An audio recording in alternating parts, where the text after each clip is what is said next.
Semi muslin സിൽക്കിലെ embroidery ആയിട്ടുള്ള സിൽവാർ സെറ്റിൻ്റെ കളക്ഷനാണ് ഈ വീഡിയോയിൽ നമ്മൾ കാണുന്നത്. അഫോർഡബിൾ റേറ്റിലാണ് ഈ ഒരു സിൽവാർ സെറ്റ്സ് ഒക്കെ നമുക്ക് വരുന്നത്. ഇങ്ങനെയാണ് ഇതിൻ്റെ പാറ്റേൺ വരുന്നത്. യോക്കിലേക്ക് നമുക്ക് ഹാൻഡ് എംബ്രോയിഡറി ആണ് ചെയ്തേക്കുന്നത്. ഫുള്ളായിട്ട് ഹാൻഡ് എംബ്രോയിഡറി ചെയ്ത് ഹൈലൈറ്റ് ചെയ്തേക്കുവാണ്.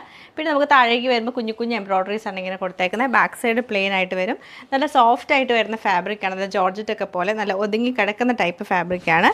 ഇങ്ങനെയാണ് ഇതിൻ്റെ ആ ഒരു പാറ്റേൺ വന്നേക്കുന്നത്. ലൈറ്റ് ഒരു പീച്ച് ടോണാണ്. ദുപ്പട്ട വരുമ്പോൾ നമുക്ക് ഓർഗൻസിലാണ് ദുപ്പട്ട വന്നേക്കുന്നത്. എന്ന് വെച്ചിട്ടുണ്ടെങ്കിൽ നമുക്ക് ഫുള്ളായിട്ടും എംബ്രോയിഡറിയും ഒരു സൈഡിൽ സ്കാലപ്പും ഇപ്പോഴത്തെ സൈഡിൽ ബോർഡർ നമുക്ക് എംബ്രോയിഡറി ആയിട്ട് വരും. ബോട്ടം സാറ്റിൻ സിൽക്കിൻ്റെ ബോട്ടമാണ് ഇതിൻ്റെ കൂടെ പെയർ ചെയ്തേക്കുന്നത്. ഇത് സെയിം തന്നെ നമുക്ക് ലൈറ്റ് ഒരു ഗ്രേ ടോണിലാണ് വരുന്നത്. സെയിം എംബ്രോയിഡറി തന്നെയാണ് ഇതിലും വരുന്നത്. ദുപ്പട്ടയെ നമുക്ക് ഓർഗൻസയിൽ എംബ്രോയിഡറി ചെയ്തിട്ടുള്ള ദുപ്പട്ടയാണ്. ഇങ്ങനെയാണ് ദുപ്പട്ട പാറ്റേൺ.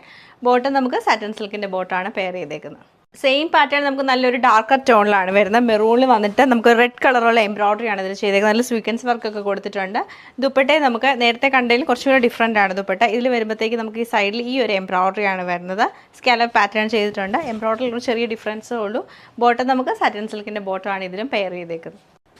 ഡാർക്ക് ഗ്രേ കളറിലാണ് ഈ ഒരു സെറ്റ് വന്നേക്കുന്നത്. സെയിം പാറ്റേൺ തന്നെയാണ്. ദുപ്പട്ടയെ നമുക്ക് ഓർഗൻസിൽ നമ്മളിപ്പോൾ കണ്ട മെറൂണിൻ്റെ സെയിം പാറ്റേൺ തന്നെയാണ് ദുപ്പട്ട വരുന്നത്.